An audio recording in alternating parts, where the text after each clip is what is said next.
Bonjour à tous, bienvenue dans votre émission Épargne et vous.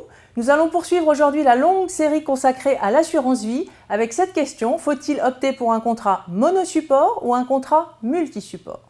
Alors, petite définition d'abord, le contrat monosupport, c'est très simple, est un contrat composé d'un unique support, comme son nom l'indique, et ce support, c'est le fonds en euros, ce fameux fonds totalement garanti sur lequel vous ne pouvez pas perdre d'argent.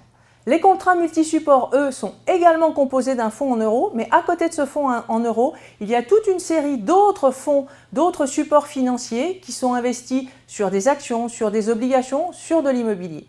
Alors, ces contrats de multisupports, il y en a toutes sortes. Il y en a qui sont composés de quelques dizaines de supports et d'autres qui sont composés de plus d'une centaine de supports.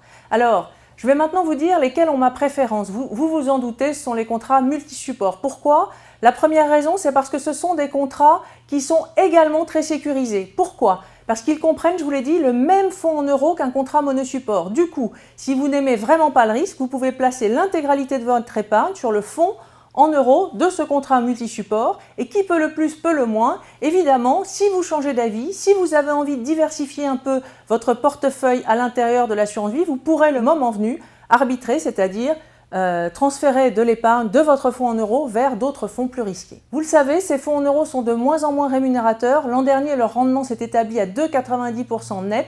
Cette année, en 2013, ça pourrait baisser un peu à 2,80, 2,70% net. Avec ces fonds multisupports, vous pouvez justement aller chercher de la performance ailleurs, au-delà du fonds en euros.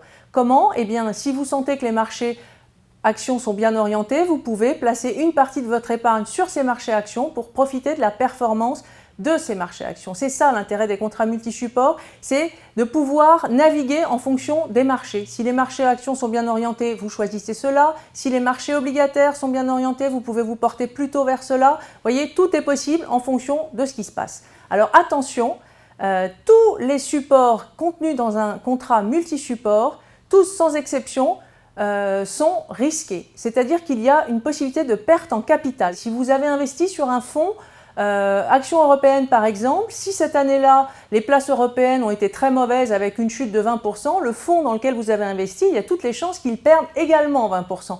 Donc là, vous le voyez, tout ce qui n'est pas fonds en euros, vous pouvez perdre du capital. Alors évidemment, vous allez me dire, oui, mais qu'est-ce que je fais si je suis effectivement investi sur un contrat monosupport? Eh bien, la réponse est tout à fait simple. Depuis 2005, le législateur a autorisé la transformation de ces contrats monosupport en contrats multisupports. Depuis cette date, plus de 2 millions de contrats ont été transformés. Alors pour cela, il y a 3 conditions. La première, c'est que la transformation se fait forcément auprès de votre assureur, du même assureur. La deuxième condition, c'est qu'il faut que 100% de votre contrat monosupport bascule dans le contrat multisupport. Et enfin, la dernière condition, à l'occasion de cette transformation, il faut que 20% des capitaux soient investis dans le nouveau contrat sur des supports à risque, donc non garantis. Voilà, et bien écoutez, je crois que nous avons fait le tour de la question. Je vous souhaite une excellente semaine et je vous dis à la semaine prochaine.